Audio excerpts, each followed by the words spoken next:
All right, good morning. A few days ago, our department, the department TA, asked me that, Roger, do you have some vacancies in your class? And there might be some senior high school students want to get in to sit in and try listening to your class so that they may experience what a university class go on.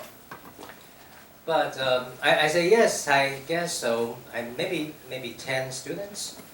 And would you please adjust the feature that this is an EMI class? And at last, no, not any one single students want to get into the class because I think due to the language. All right. So last week we talked about the substitution effect and income effect, and I assume that all of you might understand what it is going on.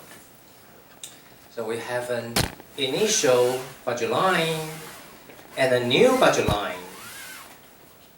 So if you see a flatter one becomes a steeper one, then you know this must be something happened. So what happened? Must be P1 increasing, right? So P1 goes up, and from E1 to E2, we code this by, or we define this by price effect. Price effect. The effect due to the change in price. So it is price effect. But we decompose price effect into holding our utility level constant and just change the relative price. Okay? So from E1 to E star, the only difference is the price, the relative price. And P1 becomes relatively expensive. And so E star and E1, these 2 points share the same, or falls, both of them just fall on the same indifference curve so that the utility level remain constant, okay? And we call this by substitution effect. Substitution effect. And then we make the budget line shiftingward because since P1, the price of commodity 1 goes up, which means also means our real purchasing power or our real income decreases, right? We will feel a little bit poorer. So from E star to E2, we code this by what? Income effect. So the effect due to the substitution, due to the price change, and the effect due to the income change. Okay? And we also mentioned that substitution effect is always negative. So what does it mean? Now, we have price effect, which can be decomposed into substitution effect plus income effect. Okay? And now since P1 goes up, the so-called substitution effect means Q1 will go in a perfectly opposite direction with P1. Once again, we say that substitution effect is always negative, which means when P1 goes up, then substitution effect makes Q1 become less. we consume or we cut the consumption of Q1. Is that clear? All right.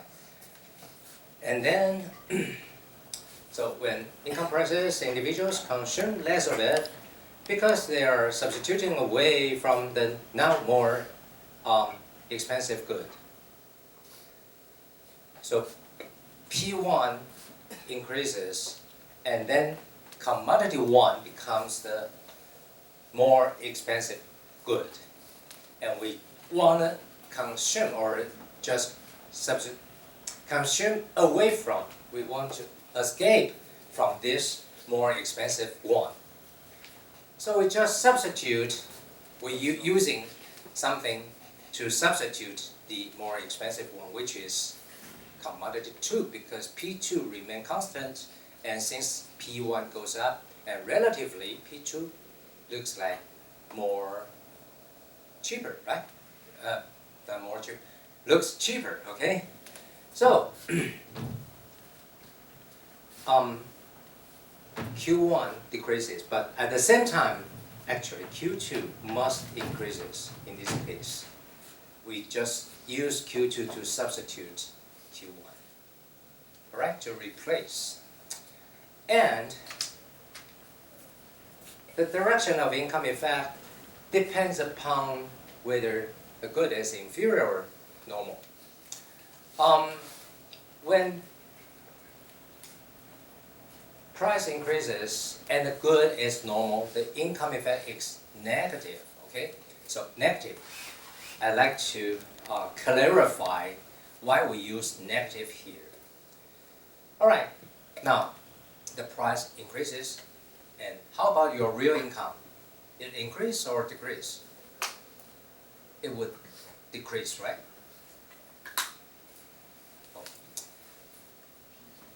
Just because due to the increase in price 1, in P1, so you see the consumption set becomes less. The area of the triangle shrinks, okay? It becomes smaller. So we must be poorer, okay? And if the good is normal, now, since our real income is cut, our real income becomes less. So the normal good, we will consume it less or more. Our income becomes less, and our consumption for normal good would increase or decrease? Decrease, right? So Q1, again, decrease. And the so-called negative is the relationship between P1 and Q1 under income effect. Okay? Not between income and Q1. For a normal good, if your income increases, your consumption would increase, right? This is what we call normal good. So there are positive relationship. There is some positive relationship between income and Q1 for normal good. But here, we are talking about the so-called negative is not income and Q1. It's a P1 and Q1, okay? So the Q1 here, Q1 under substitution effect and Q1 under income effect. So this is for a normal good. And for some inferior good, if it is inferior, then Q1 would increase, okay? So when price increases and the good is inferior, the income effect is positive. Here, the so-called positive means the change in the direction of change in Q1 is the same as that of P1. So Q1 and P1 are positively related here, in this case, when the good is inferior, okay?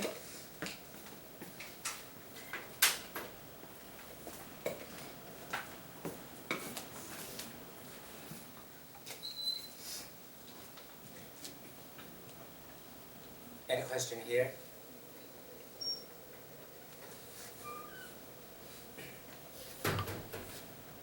Now, what about price effect? You know, price effect is the sum of substitution effect and income effect. Due to the under the substitution effect, Q1 must be less. Q1 must decrease. What about the Q1 under income effect? It may decrease or may increase. Depends on the good is normal or inferior, right? So the price effect, the total effect, actually depends on normal or inferior.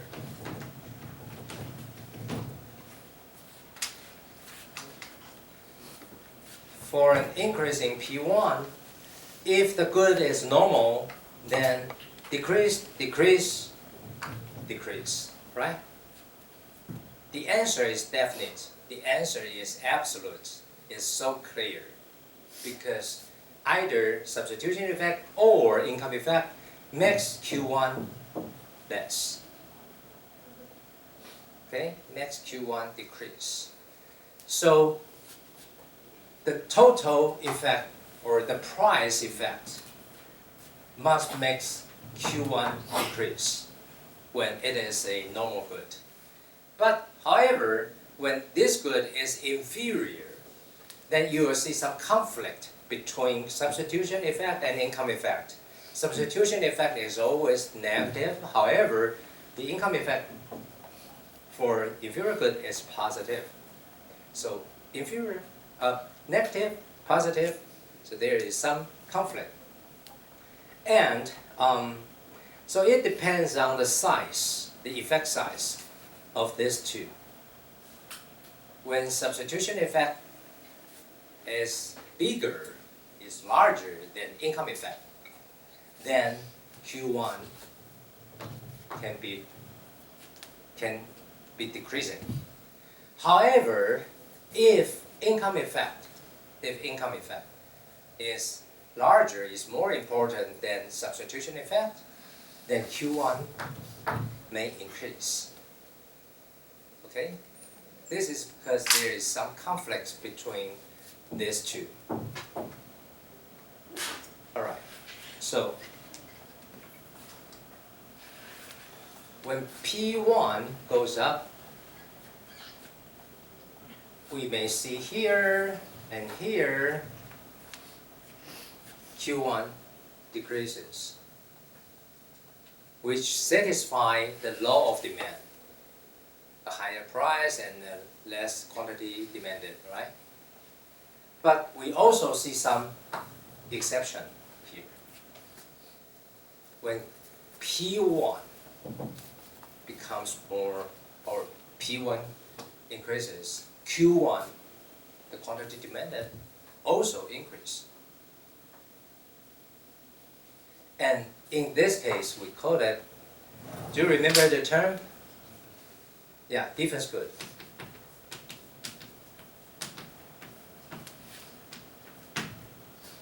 So defense good is actually an inferior good and very inferior because the income effect is substitution. The income effect dominates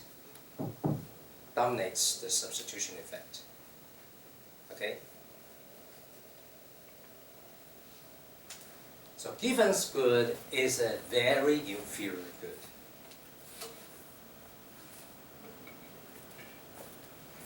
And now I already explained here why we use negative and positive. Once again, the so-called negative and positive is not between income and quantity demanded. It is actually between price and quantity. Okay? So I want you make some notes here. The so-called negative is because the income change due to what? Due to the price increase, the increase of the price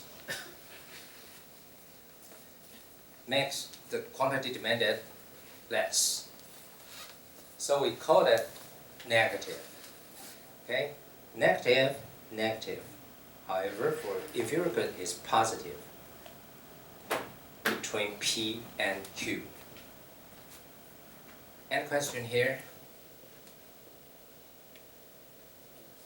Sorry. Yeah. I want to ask about the consumer has so-called endowment. Does that have any relation? Endowment? What do you mean endowment? 禀赋. Oh, endowment. Oh, endowment. Endowment. Yeah. And What is the relationship in this kind of graph? The definition of endowment. oh, okay. So Q1, Q2. So for every day, when you wake up and you see there is some money on the table, your parents left for you, like say $1,000. So if your income equals $1,000 and, for example, P1 equals 20, P2 equals say 5. So you may use this $1,000 to buy say 200 Q2 or 50 Q1. Is that right? Okay. So you may regard this as your endowment, or you regard this as your endowment. So because your endowment is actually $1,000. But for each morning and on the table, rather than the $1,000, your parents left you something like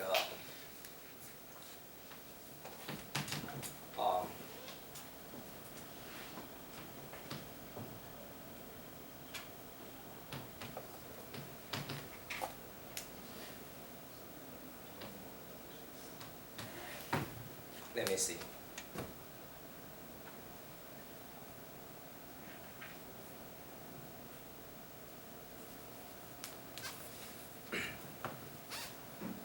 Okay. On the table, now this time, on the table it is not $1,000. Your parents left you something like Q1, 30 Q1 and 80 Q2. So where would be your endowment? Endowment means your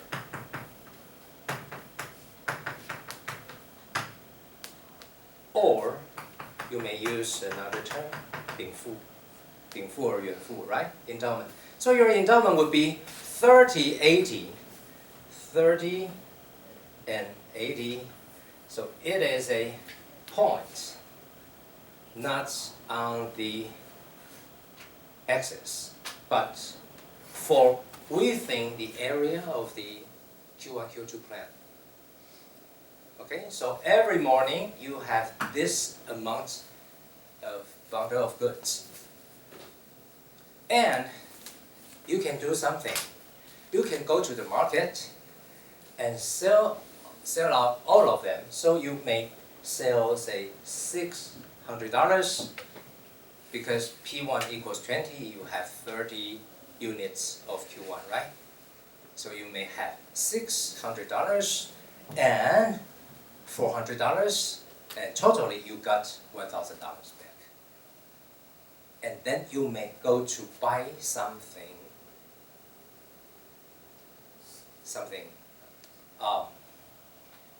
to go, of course, because there are only two goods in this world.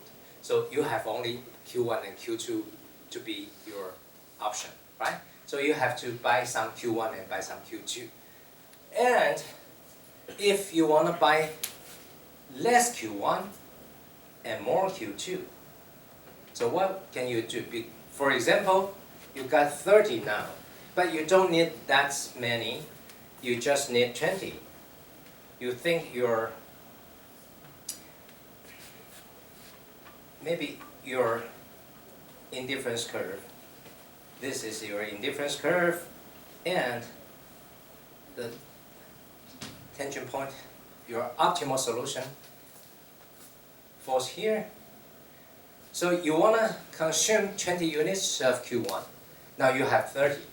So you may sell 10 units of Q1 to the market, right? And how much income would you get? You sell 10 units and for each is 20, you got $200 back, right? And you may use this $200 to buy 40, right? 40 units of Q2. So now, initially you have 80 and you buy another 40, so you got 120. So this would be 120. Okay? Now, this is your endowment and this is your consumption bundle. Endowment, consumption bundle. Or another way, you may sell all of them and you got $1,000 and go to market to buy 200 Q2. Or you may got 50 Q1. Up to you. So you may sell all of them to the market and then buy them back. You may sell 30, 80 and buy 20, 120 back. Or you may sell 10 Q1 from 30 to 20. You may sell 10 Q1 and you earn $200 buying Q2. You may buy 40 units of Q2, so totally it will be 120. Okay? Sorry.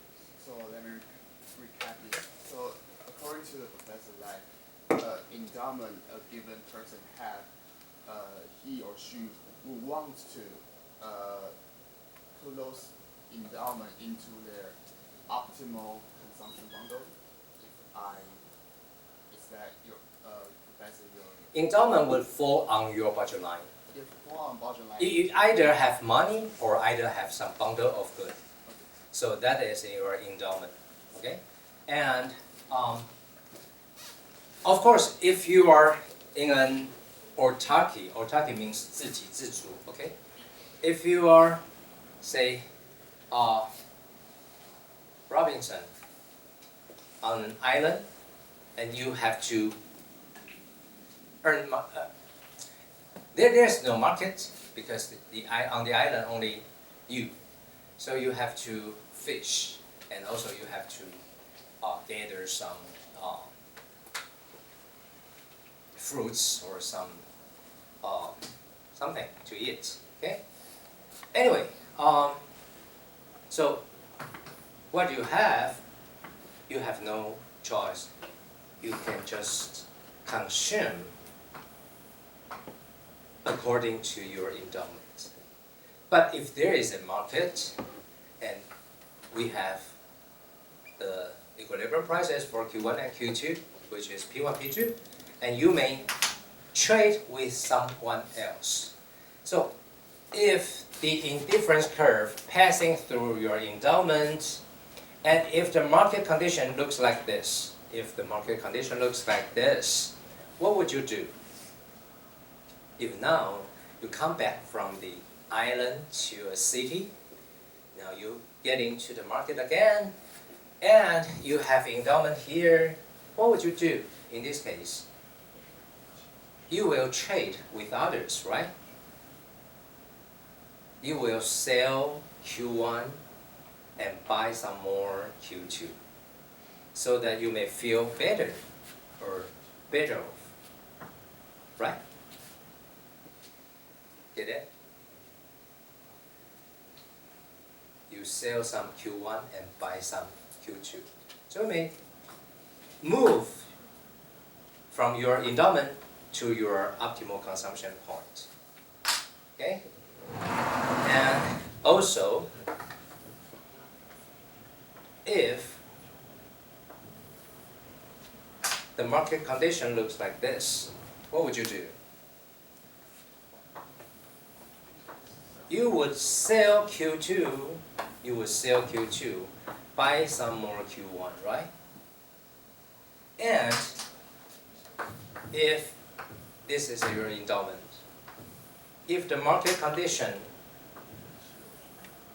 happens to passing through the points, and they are mutually tangent to each other, then you don't want to go to the market to trade with others. You can sell, you can satisfy yourself, okay, by your endowment. All right. Any other question?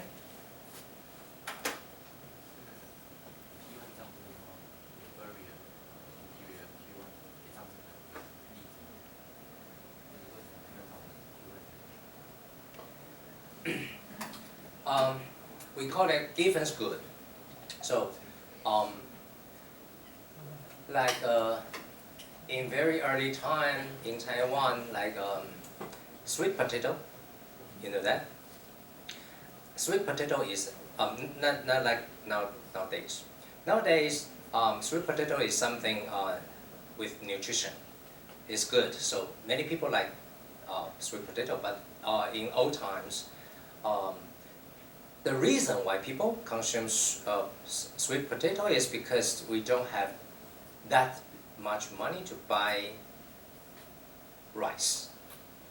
Okay? So we wanted to feel full, we don't want to be hungry. So we use a little bit rice with some potato. Now, the sweet potato, the price of the sweet potato increases, and we feel poor. Actually, something becomes more expensive, our real income will be cut, right? So we feel poorer. We cannot afford the rice further, and the only way to make us full, so that we have power to have energy to work, is to consume more sweet potato.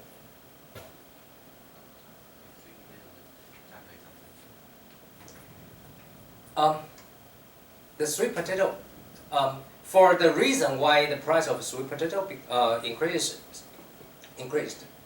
maybe because the supply or some other factors.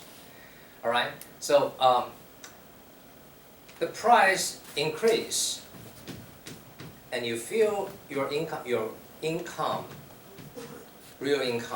less, and you wanna consume more sweet potato because it's inferior good, and you cannot afford further for rice.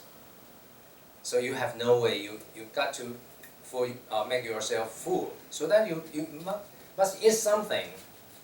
And sweet potato, although the price becomes higher, but it is still maybe the only thing we can afford.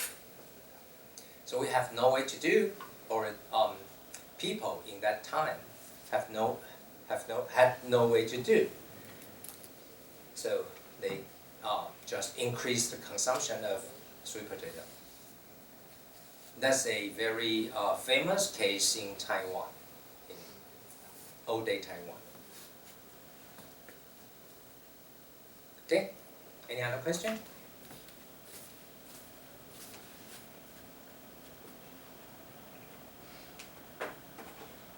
Actually, this slide is, we have gone through that one last week. Now let's see something we call a compensated demand curve. So we have some usual curve or common demand curve. Maybe the very first time you learned the common demand curve was in your junior high school time. So you know price, quantity, and that may be the first time you learn something, demand.